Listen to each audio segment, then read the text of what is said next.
Buenos días, Grupo Relieve. Eh, Gracias a la iniciativa de Fernando, comenzamos ahora una nueva sesión de presentaciones semanales en temas relacionados con energía y vehículos. Eh, Agradezco mucho la iniciativa de Fernando y su grupo en llevar a cabo este seminario. Recibe todo nuestro apoyo y les pido a todos que sigamos participando activamente. Para todos aquellos donde el horario coincide con otros compromisos previos, vamos a seguir grabando la sesión y poniéndolas disponible en la página web de Relieve, eh, pues estas presentaciones. Les cedo la palabra a Fernando para que coordine esta sesión. De nuevo, muchas gracias por su participación y reciban un cordial saludo desde México. Sí, gracias, Doc. Buenos días a todos y todas las presentes. Pues como dijo el Doc, iniciamos nuevamente con estas sesiones de lo que es Relieve 2025. Sí, bueno, primero mil disculpas, tengo un problema técnico con la cámara. Sí, e iniciando el día de hoy, pues tenemos la presencia de Fitzgerald Cantero. Él es director de estudios de proyectos de información de lo que es OLADE, Organización Latinoamericana de Energía. Sí. Él es licenciado y diplomado de posgrado en ciencia política, máster en administración y gestión avanzada de proyectos. Tiene también un posgrado en dirección de marketing, un diploma en geopolítica internacional, un diploma en integración regional y diplomacia energética. Tiene una trayectoria muy vasta, aproximadamente de 20 años y más en el sector público de Uruguay, donde ha liderado la Dirección Nacional de Energía y presidió la Administración del Mercado Eléctrico. Pues Fitzgerald va a tener a bien darnos datos del panorama energético y movilidad sostenible en América Latina, aproximadamente unos 35, 40 minutos. Luego de eso, pues tenemos lo que son entre 10 a 15 minutos de una sesión de ronda de preguntas y respuestas. Y al final, pues los 5 minutos de clausura. Pues bienvenido, Fitzgerald. Un gusto tenerte y pues es todo tuyo el espacio que tenemos acá. Muy bien, muchísimas gracias. Muchísimas gracias, Fernando. Muchísimas gracias, José. Saludo para todos, para todo el grupo. La verdad que un gusto para nosotros poder estar compartiendo este rato, charlando de este tema que tanto nos gusta, tanto nos apasiona y a su vez es tan importante para nuestra región. La verdad que es un tema que ha venido desde hace ya bastante tiempo avanzando en la región con yo diría, una presencia, una proliferación del tema de la movilidad sostenible, específicamente de la movilidad eléctrica muy importante y con datos que realmente nos impresionan y nos llaman a tener algún tipo de reflexión para los gobiernos, para generar políticas públicas, para generar una serie de instancias que van por el lado de las oportunidades, de muchísimas oportunidades que se abren, pero también de muchísimos desafíos que tienen los gobiernos en este tema. Supongo que ya están viendo así la presentación. Yo estoy viendo como que está proyectada. Ustedes me dirán si es así. Así Este, es. Perfecto, muchas gracias. Eh, y a su vez, no solamente el desafío es para los gobiernos, principalmente lo es para ellos, pero también lo es para las academias y por lo tanto celebro este encuentro, celebro que ustedes hayan puesto en agenda, en prioridad este asunto. Lo es también para la sociedad civil que se mueve en todo el tema de transporte y lo es también para la propia población, la propia ciudadanía. Hay unos aspectos que me parece que son contundentes antes de empezar a proyectar y mirar algunas imágenes y algunos datos. Ustedes fíjense que más o menos hay un informe del Banco Mundial que anda por ahí por la vuelta, que dice que más o menos el 55% de la población del mundo vive en ciudades y que la proyección al 2050 es que sea el 70%. Es decir, 7 de cada 10 personas que habiten este planeta en el año 2050, que habitemos, somos todos jóvenes, vamos a estar viviendo en ciudades. Y eso requiere un desafío muy importante en múltiples facetas, en múltiples aspectos del diseño de la ciudad, de las infraestructuras, pero sin duda que uno de los componentes vitales de nuestra vida en la ciudad es el desplazamiento, es el transporte, cómo nos movemos, cómo generamos acciones y facilidades desde las ciudades, de los gobiernos nacionales y subnacionales, para que la población se traslade, se mueva y pueda estar desplazándose en esas ciudades para el cumplimiento de sus obligaciones laborales, educativas, de servicios, de esparcimiento, de consultas al médico, todas las actividades que todos hacemos todos los días. Entonces, es fundamental que se empiece a reparar, que se empiece a pensar, o que se siga pensando, perdón, de qué manera se desarrollan esas actividades y de qué manera se brinda ese tipo de servicios. Porque cuando hablamos de ciudades, tenemos que hablar no solamente de lo que significa la importancia del desplazamiento en cuestiones de tránsito, también tenemos que pensar en lo que significa la contaminación del ambiente, pero además también la contaminación sonora, que es un aspecto que muchas veces no se tiene en cuenta, pero la polución acústica tiene una incidencia muy fuerte en las ciudades, en la población y por ende en la calidad de vida de las personas. Entonces, si lo centramos ahí, estamos hablando de un aspecto fundamental donde los países tienen mucho para trabajar y mucho para hacer. Entonces, cuando miramos el mapa y vemos, bueno, de qué manera nuestros países han venido trabajando el tema de la movilidad sostenible, de qué manera allí el de la movilidad eléctrica, vemos que, bueno, hay un panorama muy importante, muy interesante, que debemos atender. Nosotros hace un año atrás, desde OLADE, hicimos un trabajo y dijimos, bueno, vamos a crear un monitor de la movilidad eléctrica, vamos a revisar cuáles son los datos de la movilidad eléctrica, de manera de poder tener un panorama de cómo está la región en cuanto a autos eléctricos, vehículos eléctricos.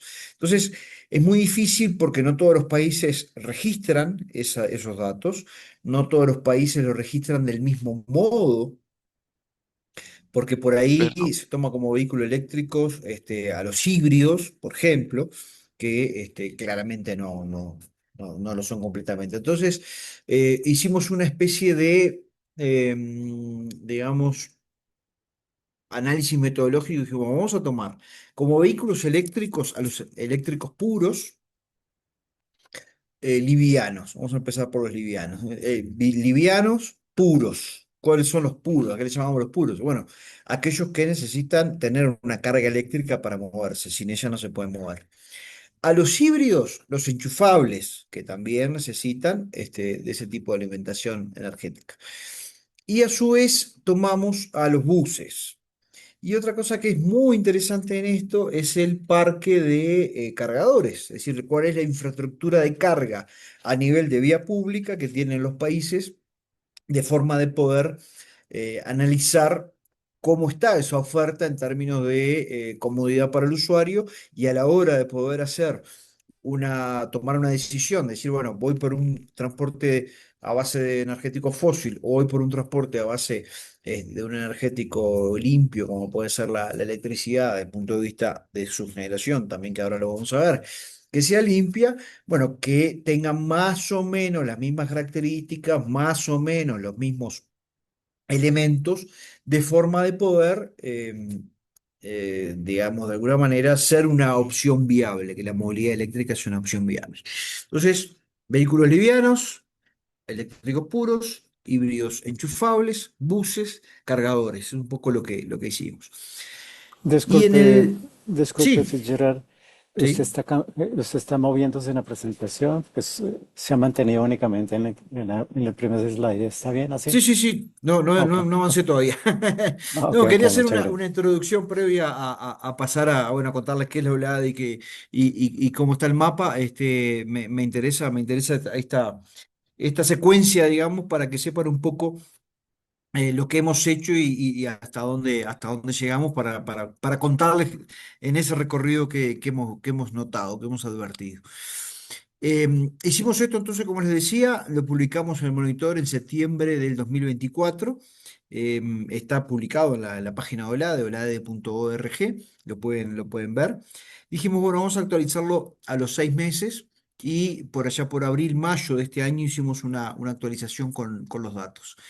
Pero vimos que la magnitud del tema era tan grande que dijimos, bueno, esto amerita una investigación más profunda, esto amerita una mirada, ponerle un foco al tema este de la movilidad que sea más amplio. Entonces tiene que ir hacia una movilidad, una mirada de una movilidad sostenible. Y dijimos, bueno, fines del año pasado dijimos, vamos a pensar para el 2025 hacer una publicación, un documento que sea una especie de libro blanco de la movilidad sostenible. ¿Qué quiere decir esto? Que sea un repositorio, un lugar, un documento de consulta permanente que le permita a los gobiernos, a la academia, a la sociedad civil, a todos aquellos que están en este mundo, a las empresas privadas, la posibilidad de contar con una mirada un poco más profunda en algunos temas. Entonces, dijimos, bueno, vamos a hacer un listado de cuáles son los temas que tienen que estar, vamos a buscar socios estratégicos para llevar adelante esto, y nos pusimos a trabajar. Y en septiembre, hace un mes y poco, hicimos la presentación y terminamos haciendo una publicación, que aquí la tengo, como la podrán ver, esta es la versión en español, bastante voluminosa, nos quedó además bastante pesada, les cuento que lo pesamos y pesa, porque tuvimos que trasladar de país a país, pesa 1,3 kg, 346 páginas, un informe, un documento sumamente importante en cuanto a la movilidad sostenible. Documento que está en nuestra página web. Yo ahora les pongo en el chat el link si quieren descargarla, si quieren revisarla. Entonces, esto es lo más reciente y de alguna manera hicimos una especie de panorama, de mirada en cuanto a lo que es la movilidad sostenible en la región. Bueno, ahí empiezo así con la presentación. Me parecía que era interesante hacerles este preámbulo para que vieran dónde estamos parados en la organización respecto a esto. Para aquellos que no conocen, la OLAD es la Organización Interamericana de Energía, un organismo que es intergubernamental, es un organismo que nuclea a los ministerios de energía de los 27 países de América Latina y el Caribe, están allí representados. Además, tenemos como miembro observador permanente a Argelia desde hace muchos años y también a la Unión Europea desde este año como un bloque observador permanente de la organización. Ambos, Argelia y la Unión Europea, tienen voz en nuestros órganos de gobernanza y participan en los intercambios con los 27 países. Obviamente los 27 países no solamente tienen voz, sino que tienen voto y resuelven cuál es la priorización de agenda energética que debemos hacer en nuestra región para los sucesivos meses, generalmente se hace hacia un año, ¿no? Tenemos estos órganos de gobernanza que se parecen, una reunión de ministros, que es el órgano máximo que tenemos. Los ministros de energía se reúnen una vez por año, lo hacen en el marco de la Semana de Energía. Este año fue en Santiago de Chile, del 30 de septiembre al 3 de octubre. Así los ministros se reunieron, analizaron, escucharon el informe de nuestro secretario ejecutivo respecto a lo que hemos trabajado en este tiempo y a su vez, de alguna manera, van marcando cuál es la priorización que ellos desean para el año próximo y por lo tanto el año próximo tendremos una nueva reunión, una nueva Semana de Energía, en este caso será la 11ª, donde, bueno, les estaremos nuevamente rindiendo cuentas de lo realizado y estableciendo con ellos cuáles van a ser las prioridades a trabajar. Una junta de expertos, que es un órgano intermedio, allí participan viceministros, secretarios de energía, directores de energía de los 27 países, de alguna manera resolviendo algunas cuestiones que tienen que ver con lo que va a ser después la reunión de ministros. Y tenemos una serie de grupos técnicos. Tenemos grupos técnicos enfocados en áreas específicas donde se trabajan diversos temas. Hay un grupo técnico específico de movilidad sostenible. Allí la idea es que los países voluntariamente soliciten el liderazgo de un grupo técnico, y decir, bueno, mi país se ha especializado en hidrógeno, me parece que estamos en condiciones de poder liderar este grupo, entonces el resto de los países hacen consenso de que ese país que se propuso lo sea y todos aquellos que quieran sumarse a ese equipo de trabajo lo hacen. En el caso de movilidad sostenible, lo lidera Uruguay. Y de ese modo, bueno, se llevan adelante una agenda de, perdón, de trabajo con los países y participan todos aquellos que lo quieren hacer. Es un poco la presentación de cómo trabajamos, ¿no? Cuando miramos, bueno, cómo se da el tema de las emisiones de CO2 a nivel mundial, perdón, vemos que el transporte a nivel mundial ocupa un 15%. Cuando miramos otra región, ese aporte es mucho mayor. Ahí vemos el 42% del transporte es el responsable de las emisiones de CO2 en nuestra región de América Latina y el Caribe. O sea que acá tenemos un primer punto, ¿no? Es decir, bueno, todo lo que podamos hacer para que el transporte sea más limpio, sea más sostenible, va a redundar entonces en una mejor calidad del aire. Y esa mejor calidad del aire, obviamente, va a redundar en una mejor calidad de vida de la población. O sea que ahí tenemos ya un punto importante, un punto fundamental para que nuestros gobiernos prioricen este tipo de políticas en sus agendas. Además, hay una cuestión previa, es decir, cuando un país toma la decisión de ir por el lado de hacer su transporte más sostenible, de apostar más a la movilidad eléctrica, tienen que haber algunos prerequisitos. ¿Y cuáles son esos requisitos previos? Y bueno, para empezar, tiene que haber una generación de energía limpia. Es decir, no puedo como país promover una política de movilidad eléctrica si los electrones que produzco para cargar esos vehículos provienen de una fuente fósil. Es decir, quemar fósil para mover autos eléctricos parece no tener mucho sentido y no se está cumpliendo con el objetivo de tener un sistema más verde, más limpio. Entonces, primera cosa, aquellos países que tienen una mayor, digamos, porcentaje de renovabilidad en su generación eléctrica, bueno, están en mejores condiciones para encarar esto. Y esto es interesante y en nuestra región es interesante y creo que viene más adelante, porque en definitiva lo que hace es mostrar, creo que un poquito más adelante, lo que hace es mostrar cómo nuestra región además es la región del mundo que más energía eléctrica genera a partir de fuentes renovables. Entonces, tiene un incentivo muy importante para promover este tipo de movilidad. Entonces, si tenemos una renovabilidad de nuestra matriz que anda en el 70%, o sea, toda la energía eléctrica que se genera en la región, el 70% se genera a partir de fuentes verdes, hidro, eólico, solar. Bueno, claramente allí tenemos una muy buena oportunidad para generar este tipo de políticas. Y ahora vamos a ver también el potencial que tenemos para esas renovables. Pero miren esta foto, acá lo que muestra también es que el vehículo eléctrico no solamente nos va a ayudar a reducir lo que es las emisiones, sino que también es más eficiente en términos energéticos, porque en definitiva, como ustedes pueden ver ahí, el vehículo a combustión tiene una pérdida de energía muy importante y mucho menor la tiene el vehículo eléctrico. Además de la cuestión económica, ¿no? O sea, acá hay una cuestión de eficiencia energética, pero también hay una cuestión de poder generar energía eléctrica y verde y vender una energía eléctrica verde más barata. En algunos momentos donde la demanda es menor. Y acá hay un punto central que también tiene que estar incorporado en las políticas públicas de los países, que es la planificación energética y la gestión de la demanda.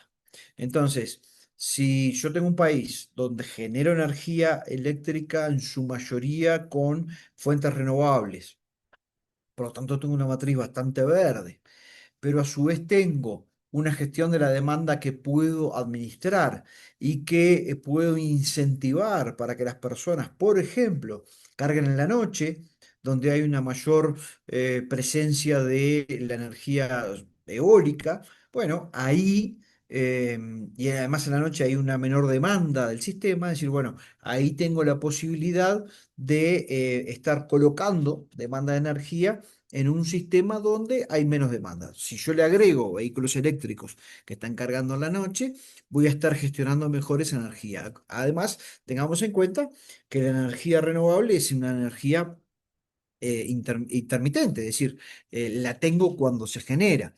Si no tengo un buen sistema de baterías que tienen sus complicaciones desde el punto de vista regulatorio, desde el punto de vista económico, etcétera, bueno, esa energía termina generándose y no inyectándose por falta de demanda. Eso también genera algo que es un tema muy crucial y muy importante en nuestra región, que tiene que ver con los vertimientos, que también tenemos un informe y los invito a revisarlo en la página de OLADE. Hicimos algunos meses cuánto ha sido, y hago un paréntesis con esto porque el dato es importante, cuánto fue, cuánto pesa, cuánto es en la generación eléctrica total de energía los vertimientos, que se dan por distintas razones, como les digo, por falta de demanda, por restricciones operativas, por cuestiones del sistema, por cuestiones de infraestructura en las redes, etcétera. Bueno, tomamos los datos del 2024, hicimos un relevamiento de países, cuánto fue el vertimiento en términos de generación. Fue un 3,2% de la generación total de energía del 2024, energía eléctrica. Entonces, bueno, un 3,2% capaz que no nos dice mucho, pasémoslo a dinero y saber cuánto es en términos de dinero. Y eso nos dio casi 7.000 millones de dólares, o sea, 7.000 millones de dólares que el sistema no facturó, que los países no cobraron, que las empresas no cobraron, por no tener demanda, por tener alguno de estos inconvenientes que mencionaba. Entonces, si podemos agregarle demanda al sistema, si podemos electrificar más los usos, si podemos poner más vehículos eléctricos a cargar en la noche, va a ser mejor para el sistema porque va a poder facturar lo que no está facturando, y mejor para los usuarios porque va a tener un ahorro interesante desde el punto de vista económico. Entonces, ahí la importancia que vemos en este asunto. Les hablaba recién de las energías renovables, del grado importante que tienen en la generación de energía eléctrica a partir de las fuentes renovables en nuestra región. Veamos en esta imagen lo que es el potencial que tiene. O sea, si ustedes ven allí, a la izquierda aparece lo que es la fuente hidro. Del potencial que tenemos, estamos utilizando un 30%. O sea, tenemos instalado un 30% de lo que podríamos tener instalado y estar generando. Un 2% en el caso de la solar y un 16% en el eólico. ¿Qué quiere decir esto? Que a su vez tenemos un potencial para seguir creciendo. También me falta acá en esta imagen la geotermia, que hace poco hicimos algunos números y nos da que apenas se aprovecha el 1% en nuestra región del potencial de geotermia que tiene. Entonces, ahí tenemos no solamente la foto actual de decir cómo se genera la energía eléctrica en nuestra región, sino el potencial que tenemos de futuro. Con lo cual, tenemos potencial para seguir desarrollando este tipo de movilidad. Si vemos el nivel de ventas, bueno, cuando miramos las ventas de vehículos eléctricos a nivel mundial han crecido mucho. Si bien últimamente ha habido un bajón, sobre todo a partir del año pasado, de lo que ha sido la incorporación de aranceles. El año pasado Europa le puso aranceles a los vehículos chinos de un 45% más o menos. Y Estados Unidos, el año pasado, o sea, la administración anterior, le puso un arancel del 100%. Eso obviamente ha retraído estos grandes mercados regionales, ¿no? De tanto Europa como Estados Unidos, el tema de la movilidad, que también, en mi opinión, es una oportunidad para nuestra región. Bueno, eso de alguna forma ha repercutido, y seguramente este año veremos a nivel global quizás una bajada en cuanto a la venta de vehículos eléctricos, sobre todo en estos dos regiones que les menciono.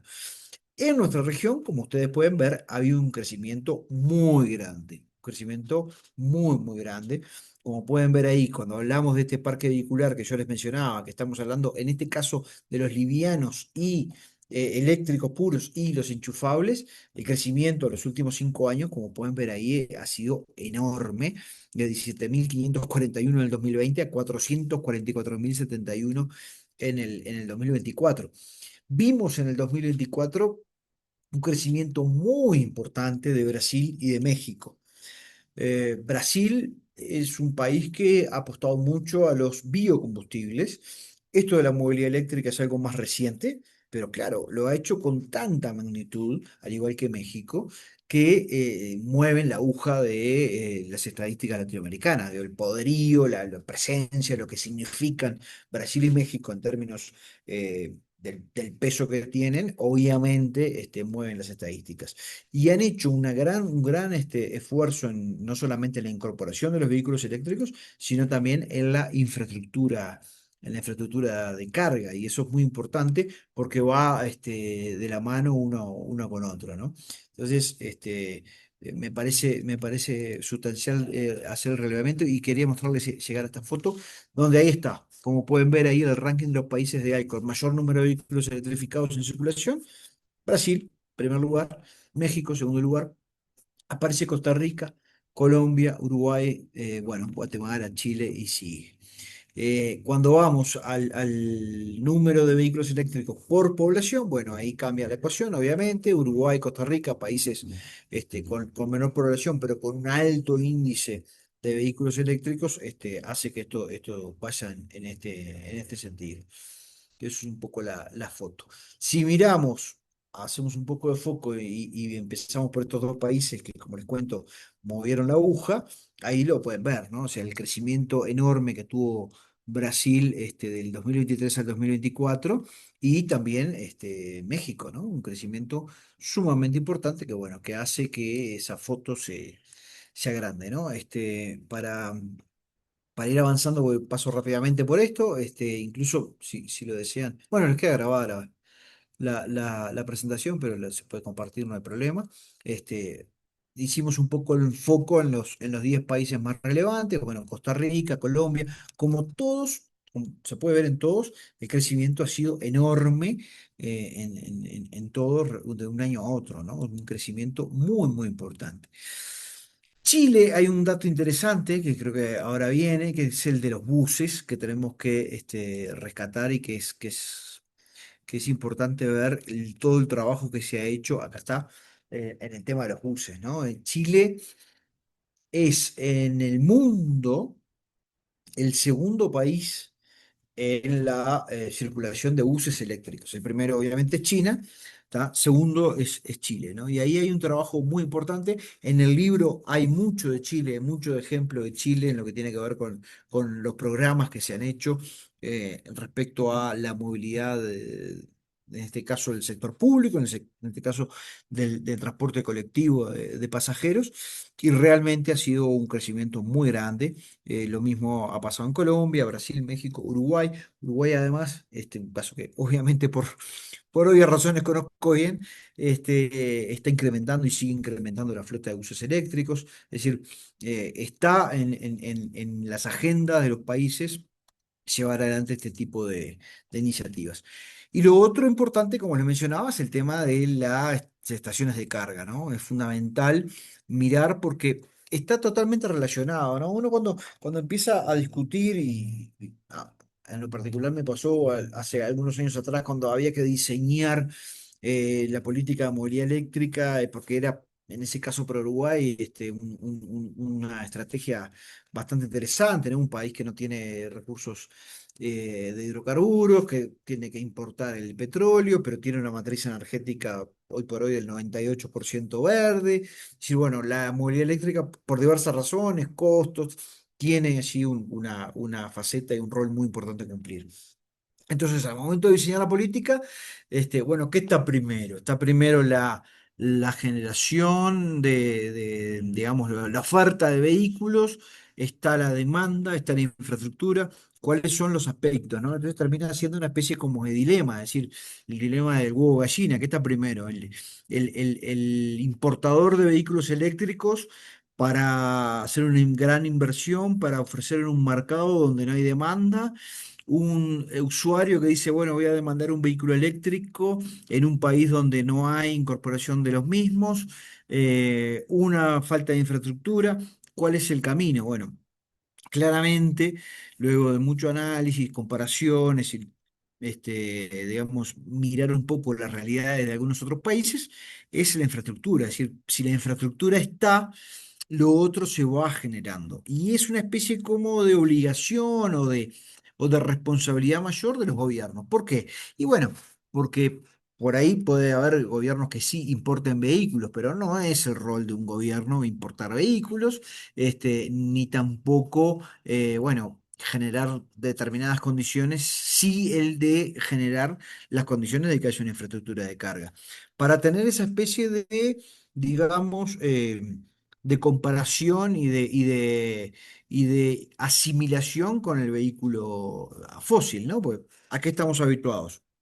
A repostar en una estación de servicio, ir a la gasolinera, ponerle la gasolina, 5 minutos y seguir. Bueno, la movilidad eléctrica no es así, no es tan así, y por lo tanto necesitamos una red de carga que permita que hayan puntos disponibles. Primera cosa, primer paso. Segundo paso, que esos puntos disponibles estén en lugares concurridos, en lugares de acceso público, donde más circulan los vehículos, que a su vez funcionen, que a su vez sean lo más rápido posible para que el tiempo de espera sea menor.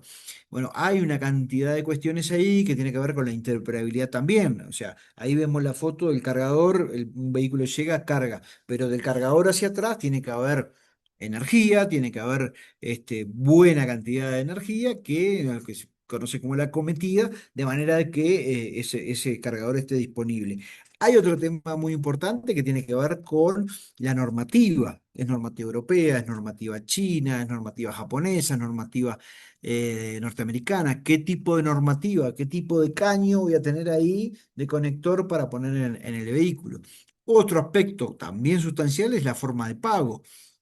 ¿Cómo pago ese servicio que estoy adquiriendo, digamos, para cargar mi vehículo? ¿Es un servicio que lo pago con la factura eléctrica? ¿Es un servicio que lo pago con cualquier tarjeta de crédito? Si me cruzo a otro país, ¿lo puedo pagar o no? Bueno, todos esos aún son desafíos que queremos trabajar en este año que vamos a iniciar el 26. Con esto voy a ir terminando, así los escucho, que es lo que más me interesa. Eh, Ahí les contamos un poco lo que está en nuestros reportes, está en el libro. Lo que hicimos fue, como había también poca información, empezamos a pedirle a los países que nos dieran determinada información. Entonces dijimos, bueno, instrumentos de promoción de la electromovilidad. La Cruz Roja quiere decir no tiene ningún instrumento, la verde, el TIC verde sí lo tiene, la amarilla está en proceso de. Y ahí buscamos, bueno, qué tipo de promoción hacen los países para tener electromovilidad, de qué manera han llevado adelante determinadas políticas. Entonces lo mismo hicimos con esta estandarización y operabilidad, lo que les mencionaba recién respecto a los conectores, respecto a los incentivos desde el punto de vista regulatorio bueno, las formas para circular y para tener, digamos, confiabilidad en la movilidad eléctrica, es decir, bueno, de qué manera tengo determinados beneficios, de qué manera puedo cargar fácilmente mi vehículo, etcétera, para poder pasarme al vehículo eléctrico y tener al vehículo eléctrico como una opción. Y luego algún otro tipo de incentivos que tienen que ver con lo financiero, que tienen que ver con la búsqueda de determinados compromisos ambientales que los países han desarrollado. Por aquí me quedo con la presentación, espero haber cumplido con el tiempo, y bueno, atento a las consultas, al intercambio, me parece que es muy bueno, hay muchísimo para hablar de esto, muchísimo, y bueno, atento a lo que me quieran comentar, que podamos conversar, y bueno, y sin duda que a la orden para seguir haciéndolo en otras oportunidades. Así que con mucho gusto los escucho. Muchas gracias, Fitzgerald. Sí, a continuación, a la ronda de preguntas pueden hacerlo de dos maneras, a través del chat o directamente levantando la mano y haciendo su consulta respectiva.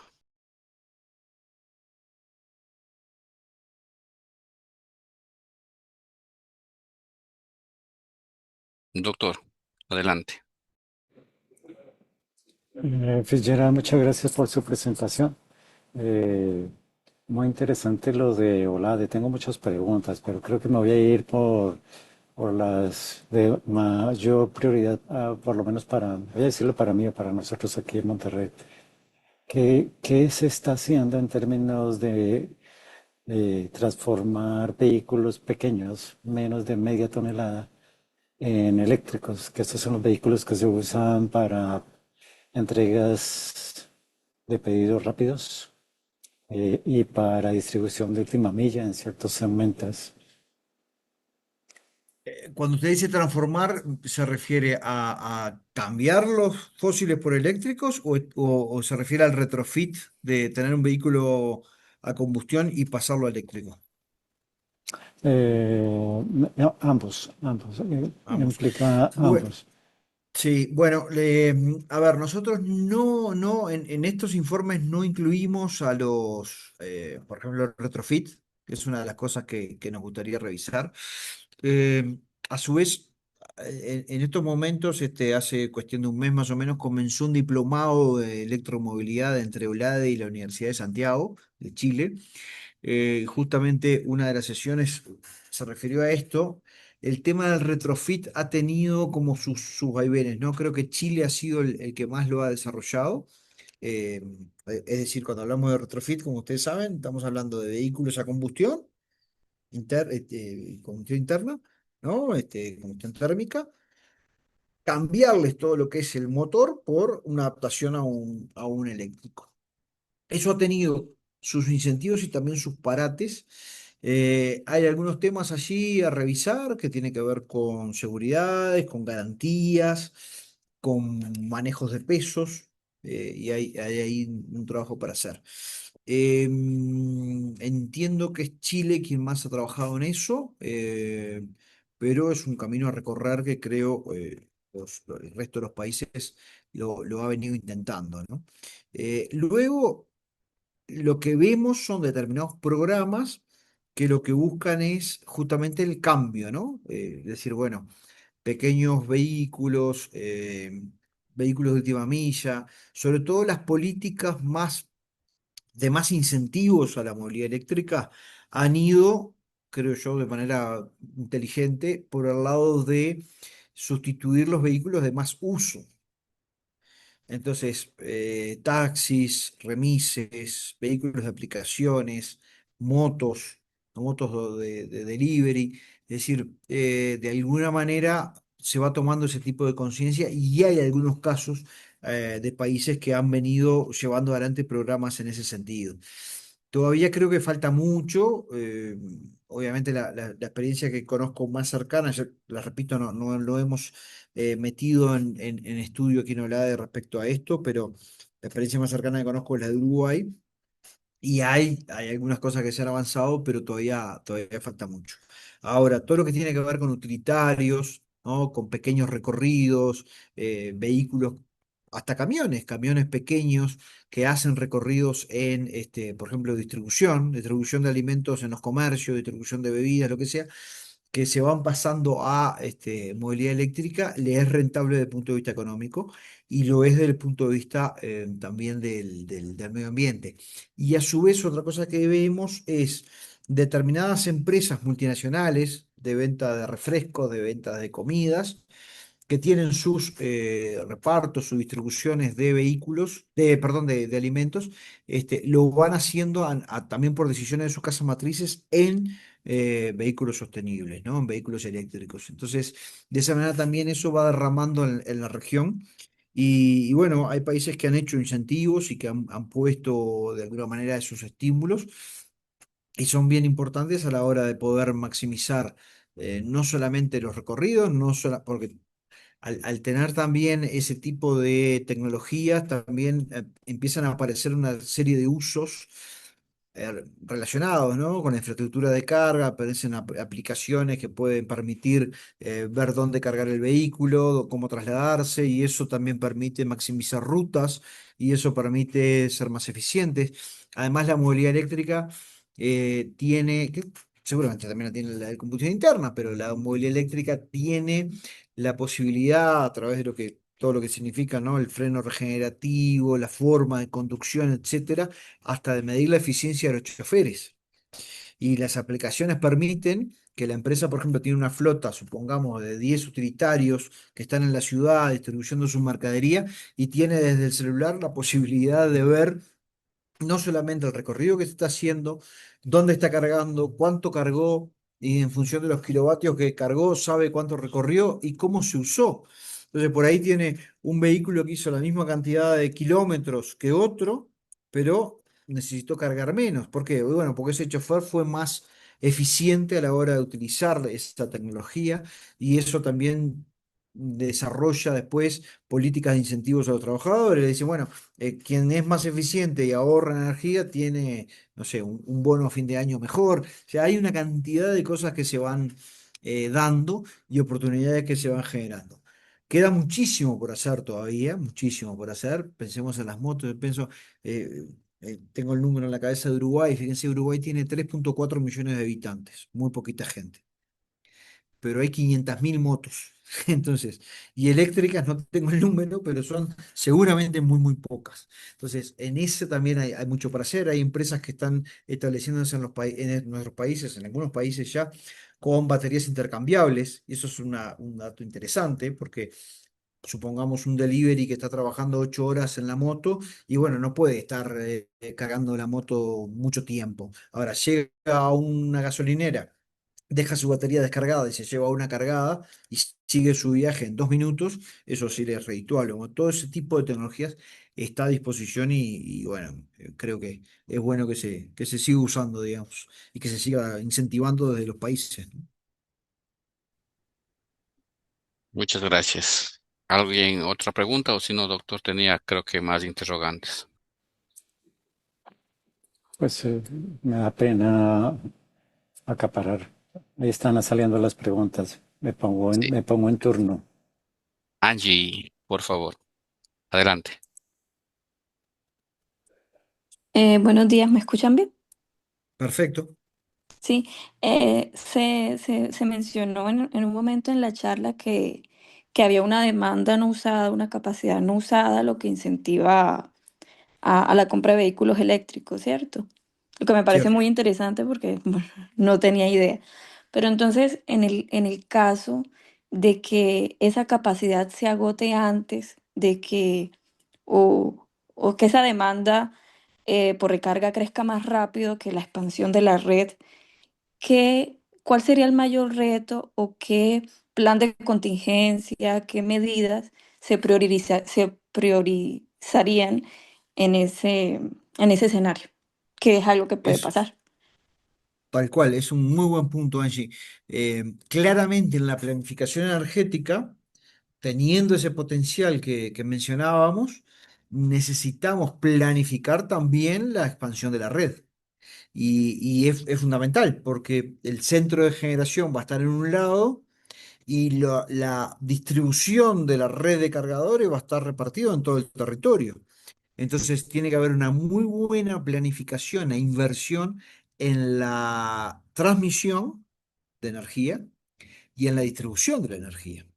Y luego en toda la obra civil que significa la puesta de los cargadores. Entonces, no lo mencioné, obviamente queda mucho para conversar, pero es vital y nosotros sugerimos a los países que en su planificación, en su visión, incluyan la generación, sin duda, que incluyan la generación de energías renovables para apostar a la electromovilidad, pero que también incluyan la transmisión y la distribución de modo de poder llegar con esa energía necesaria. Así que eso tiene que estar contemplado, tiene que estar presupuestado, tiene que estar cotizado y tiene que estar disponible para la población. Es un punto esencial. De acuerdo. Muchas gracias. A continuación, Oscar y luego Cristian. Gracias, Orlando. Gracias, Fitzgerald. Yo quería preguntarle respecto a ustedes desde el Ola de lo que conozcan o nos puedas compartir sobre el tema del transporte de carga de larga distancia. Los vehículos pesados es una composición muy chiquita, pero el impacto que traen es gigante. Entonces, no sé cuál es tu perspectiva desde ahí. Sí, bueno, ahí la electromovilidad es más difícil. El conocimiento que tengo es de, digamos, en lo que es camiones pesados, las autonomías. Conocí alguna empresa importante a nivel internacional, incluso visité algunos de estos modelos. Más o menos la autonomía anda en 250 300 kilómetros. Entonces estamos hablando de distancias cortas, incluido para países pequeños como Uruguay. Son distancias bastante cortas en cuanto a la magnitud de carga que se necesita, y por lo tanto hay un encarecimiento de costos, y además el costo del vehículo, que también es un componente importante. Digo que nos faltó hablar del tema costos del vehículo eléctrico con el vehículo a combustión, es un punto, ¿no? Entonces, para lo que es carga pesada, lo que se ve o de alguna manera se maneja es bueno, el tema biocombustibles es una alternativa para movilidad sostenible. Y un poco más, quizás a mediano plazo, largo plazo, el hidrógeno, que hay algunas experiencias en nuestra región, algunas experiencias piloto de algunos camiones que ya se están moviendo a hidrógeno. Y bueno, de ese modo, por ahí podría ir, digamos, la movilidad sostenible en ese tipo de vehículos, ¿no? Lo de la movilidad eléctrica es un poco más difícil por un tema de baterías y un tema de autonomías, pero yo te diría que debería ir por el lado de los biocombustibles y un poquito más a largo, el hidrógeno.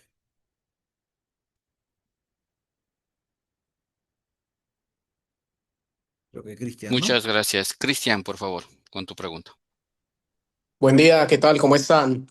Un gusto. Muchas gracias por la presentación. Yo soy colombiano y recién ando por acá en Lima.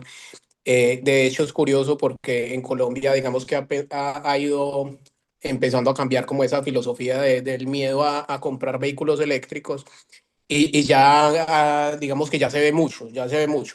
Sin embargo, hay un tema que seguro mencionabas y es la demanda energética, digamos, en indicadores, en algún artículo que leí por ahí de McKinsey decía que la demanda energética ha crecido un 30%, pero la evolución energética está creciendo un 5%. Eso quiere decir que demandamos ya mucho más. Y ahorita, pues, con el tema de los carros, la venta ha crecido un 30% con respecto a los años pasados, pues eso sigue siendo un reto tremendo, pues, para cada país. La pregunta que te quería hacer y es, últimamente he visto varios incidentes y accidentes con estos vehículos.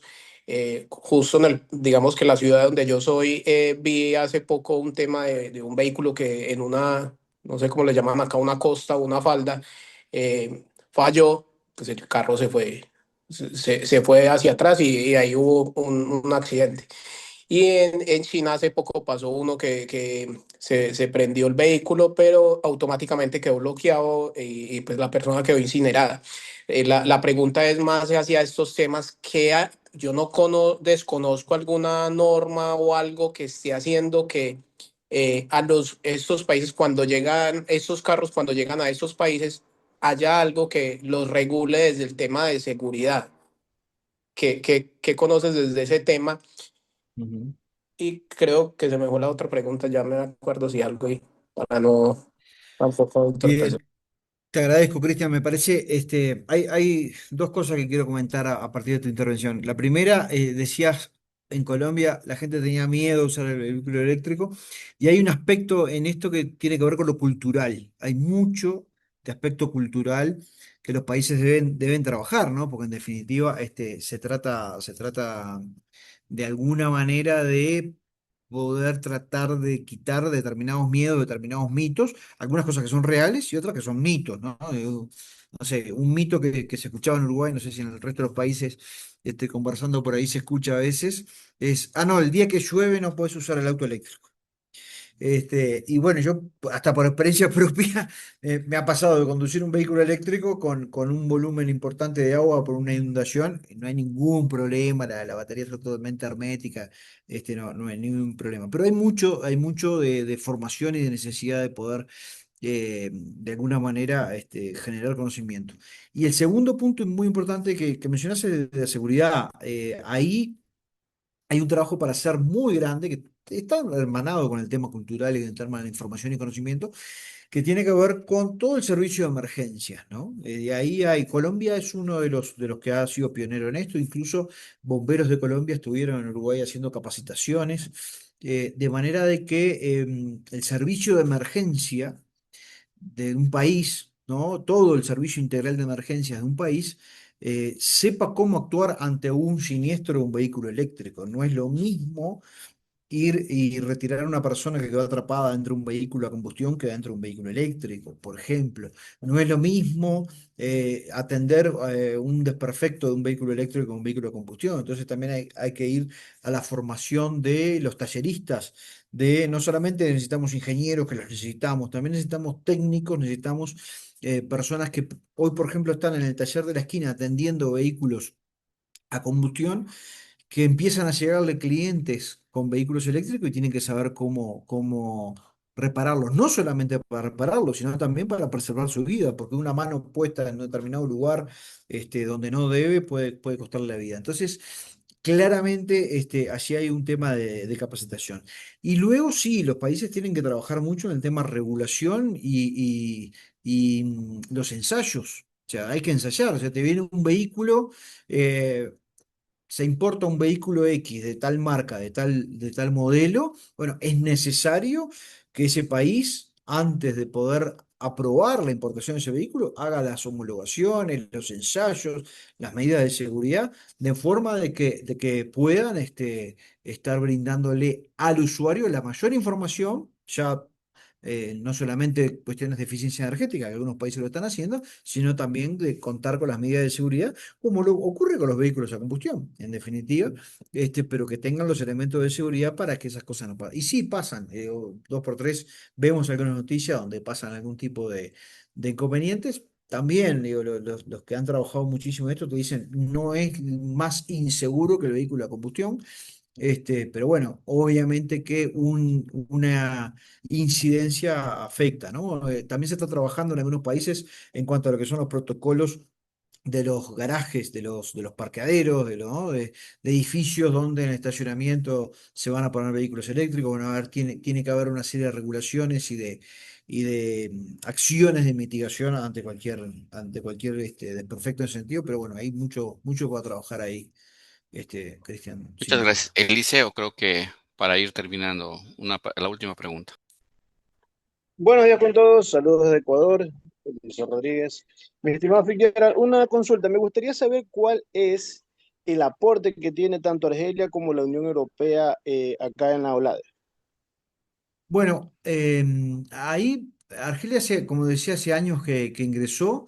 La OBLADE se funda en el año 73, 1973, el 2 de noviembre, hace poquitos días cumplimos 52 años, y se funda a partir de lo que fue la crisis petrolera, ¿no? O sea, nosotros abarcamos todos los energéticos. Entiendo que la incorporación de Argelia en su momento fue la de alguna manera, aportar la visión desde el punto de vista de los hidrocarburos, ¿no? El aporte ahí es un aporte muy importante desde el punto de vista del intercambio de las experiencias y de tener la posibilidad de esa ida y vuelta y, digamos, mano a mano con los gobiernos, ¿no? A su vez, ellos tienen, hablando de Argelia, ¿no? Ellos tienen una matriz muy interesante desde el punto de vista de los hidrocarburos y nuestra región también tiene un aporte interesante en ese sentido, pero además ellos quieren ir hacia diversificar hacia las renovables y ahí tienen mucho para aprender de nosotros. Y por lo tanto nos permite tanto a Argelia como a nuestros países buscar cooperación, buscar apoyo, buscar intercambios de forma de poder desarrollar las estrategias que cada país tenga. Lo de la Unión Europea, a su vez, la Unión Europea ya venía trabajando con ULADE hacía mucho tiempo, es una formalización de un trabajo de cooperación, sobre todo mucha cooperación en proyectos.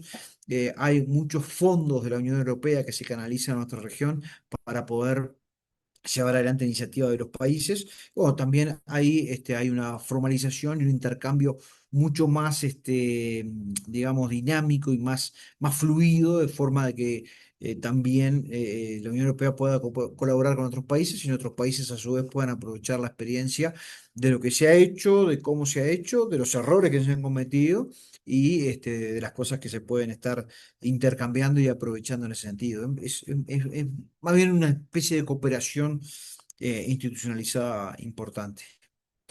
Creo que hay una pregunta más. Yo me tengo que ir corriendo a Muchísimas otra gracias. reunión, pero con mucho gusto Sí, en función conversamos. del tiempo vamos a dejar ahí. Sí, más bien, yo tenía, ¿Hay alguien, perdón, hay sí, alguien con la mano levantada? Si quiere hacer la pregunta, sí, no tengo Ian, problema. rapidito, en función del tiempo, una pregunta concreta. ¿Qué tal? Muy buenos días. Buenos Eh, días. Me encuentro en horario laboral, sin embargo, no he escuchado hasta el momento y quisiera saber si tiene conocimiento, mi estimado Fitzgerald, acerca de cómo podemos mejorar la autonomía de los vehículos eléctricos, ya que tengo conocimiento de que la autonomía máxima a nivel mundial está en 700 cerrados, si no me equivoco. Aquí en Ecuador, la autonomía máxima que he escuchado hasta el momento es de un Kia eléctrico, que es de 635, si mal no me equivoco, hablando de vehículos livianos. Sí. Sí, bueno, hay diversos, ¿no? El Kia sí es el que tiene más, por lo que yo sea de aquí. Han evolucionado mucho las autonomías, han evolucionado mucho. Si miramos hace, no sé, 5 o 6 años, las autonomías que tenían algunos vehículos eran de 100 y poco. Hoy ya tenemos vehículos de prestaciones por ahí y además de accesibles en precio de $20.000 que tienen 350, 400 kilómetros de autonomía. También depende mucho del uso, del manejo, de cómo se utilice el vehículo. Eso importa mucho en cuanto a la autonomía, esto que comentaba del freno regenerativo, de la distancia, de los repechos. Aquí lo que estamos en Quito, sabemos que hay muchas subidas y eso obviamente hace trabajar más a la máquina. También hay vehículos que tienen más de 1.000 kilómetros de autonomía, los hay eléctricos, pero depende mucho de los modelos. Yo creo que depende mucho de la composición química de la batería, de los componentes que la batería tiene, pero que también a medida que va pasando el tiempo y se va mejorando la tecnología, que está en constante evolución, eso también va a seguir creciendo en términos de autonomía, y lo cual lo va a hacer mucho más competitivo respecto al fósil. Listo, muchísimas gracias, Fitzgerald. Sí, más que una pregunta era, igual que dijo el doc, a ver si a través igual de la red podemos Ujú. hacer conjuntamente con la de lo que son mecanismos de integración de propuestas, trabajar conjuntamente desde la academia, desde la parte también de la empresa privada. Sí, y Claro. llegar, pues en este caso, ustedes que tienen más nexos con la parte de la administración pública para trabajar en cuestiones puntuales que salen y tener mesas de trabajo. En futuro, igual hemos hablado con Andrés Rebolledo también para Sí, poder tener ese vínculo. ¿Sí? De nuestra sí, parte, sí. pues muchísimas gracias. No sé tus palabras finales. Bien, no, yo totalmente agradecido. Esto último que tú mencionás, Fernando, sin lugar a dudas.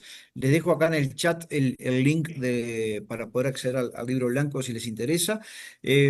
Claramente, me parece que todo el trabajo que podamos hacer desde un organismo internacional como nosotros, de ustedes, de la academia, ayudando a los gobiernos, de alguna manera también brindándole herramientas al sector privado, son fundamentales para que todo esto se genere, de alguna manera se vaya dando, porque esto funciona si hay ecosistemas que funcionen, ecosistemas integrados con todos los interesados sentados en una mesa, pensando, intercambiando información, generando ideas, propuestas y proponiendo soluciones a quienes toman las decisiones. Entonces, creo que realmente es fundamental y estamos a la orden para hacerlo y cuenten con nosotros con mucho gusto. Nos comunicamos cuando lo dispongan, totalmente abiertos para seguir trabajando. Con mucho gusto. Pues muchísimas gracias. Igual a todos los asistentes, pues les invitamos a inicios del próximo mes la segunda charla que tratará sobre los biocombustibles y la parte de economía circular en los transportes, en el sistema de transporte de América Latina. Agradecemos nuevamente y muchísimas gracias. Muy buena tarde. Un gusto. Buena jornada para Gracias, todos. chao a A las todos. órdenes. Chao.